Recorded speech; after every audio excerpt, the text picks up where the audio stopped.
did something stupid. Very stupid. I crashed my car.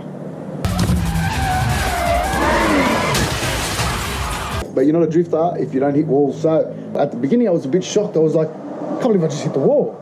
Because considering that was the first wall that I've ever hit in however many years I've been drifting. But there was issues with the car. It had been 3 years since it had been thrashed like that. So all day was test and tuning. The track day was sick. Pheasantwood circuit is amazing. First time ever I've drifted on that track. And let me tell you, the track is next level. Unbelievable. Anyway, so I had issues with the handbrake pulling and it wasn't locking the tyres up. So I was adjusting. The master cylinder in the handbrake is no good. So I'm going to get another one for that. The tyres that I got, the NT05s, really good, really grippy, pushed me when I needed to push me. I had intercooler piping issues, like it kept blowing off my intercooler piping and I was like, man, I'd go out on the track, do the first lap and bang, straight off, drive around, come back, do it up again, go out again, bang, same thing again. I'm like, damn. So look, it felt good to be back on the track. I can't wait to do it again, but for now we have to fix the car, so get it ready for the next one. Even regarding the front suspension, because of the harness and the seats now being strapped in the seat, I felt like I was one. Now I know what I need to attend in the front suspension in order to get the best out of it, to get more grip. I need a little bit more camber. I need to widen the track a little bit more. I need a bigger tyre on the front. So I'm going to attend to all that before the next drift day. But right now, you're going to see what I did on the last lap when I was third gear sideways at about 110, 120, and then bang.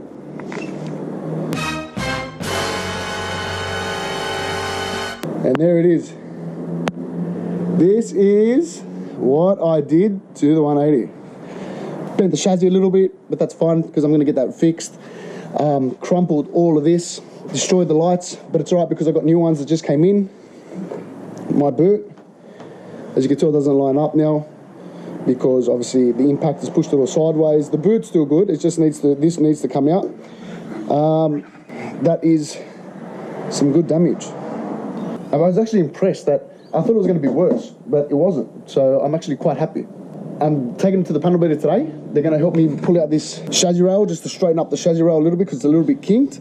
And then I'm going to repair the rest. Like I've got some wide body fenders that are going to go over it, but I'm going to get it as best as I can before I do those wide body fenders. Yeah, it's just mainly just get this ready for the track day because I really want to go out on the track next. Like I missed the track time. The track was next level. So I'm going to fix this and we're going to go through the whole process of fixing the car. Stay tuned, baby.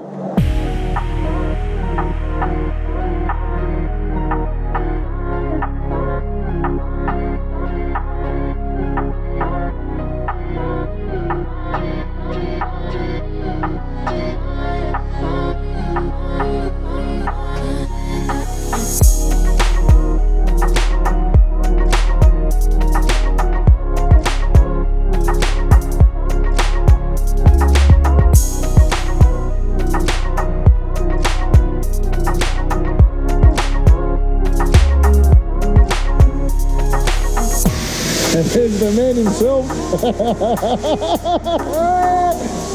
Good old Margot there, Goldberg himself. And there's little Mr. Goldberg.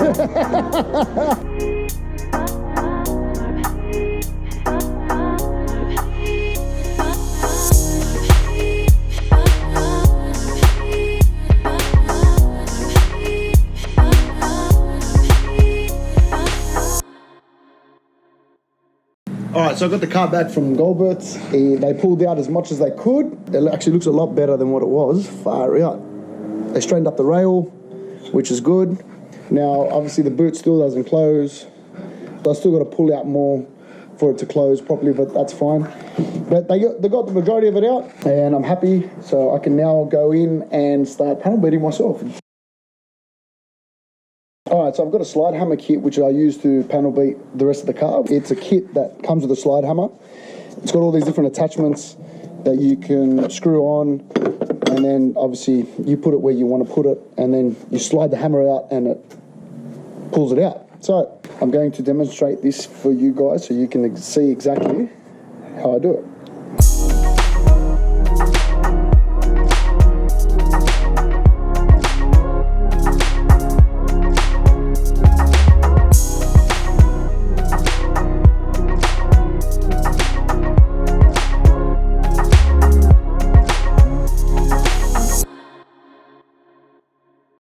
All right, so check it out, we're back. So I had a bit of issues trying to smack out the car and trying to pull it out with a slide hammer.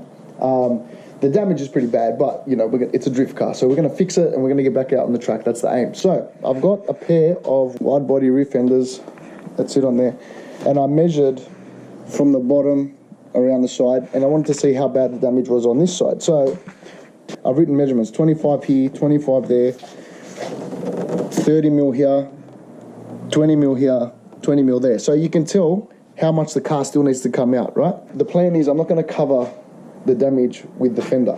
I want to repair the quarter as best as I can, get it as straight as I can, because when it comes to fitting lights, I'm not going to be able to fit the light here because look at it, it's a mess. It's a full salad. So I need to fix it. I need a nice crease, you know? So I found a rear quarter. I'm going to go pick up the rear quarter panel on the weekend, and it's a full cut of the side. So it comes with the quarter, comes with the glass.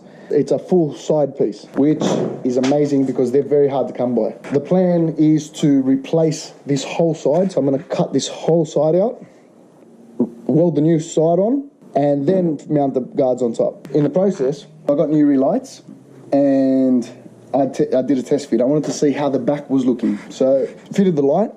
It's in as much as it can go. If you see how it doesn't line up, it's because this back section has pushed out from the impact. So when that side came in, it's pushed this out. I have to push all this in, and once I push it in, hopefully I can get the lights lined up with the boot lid.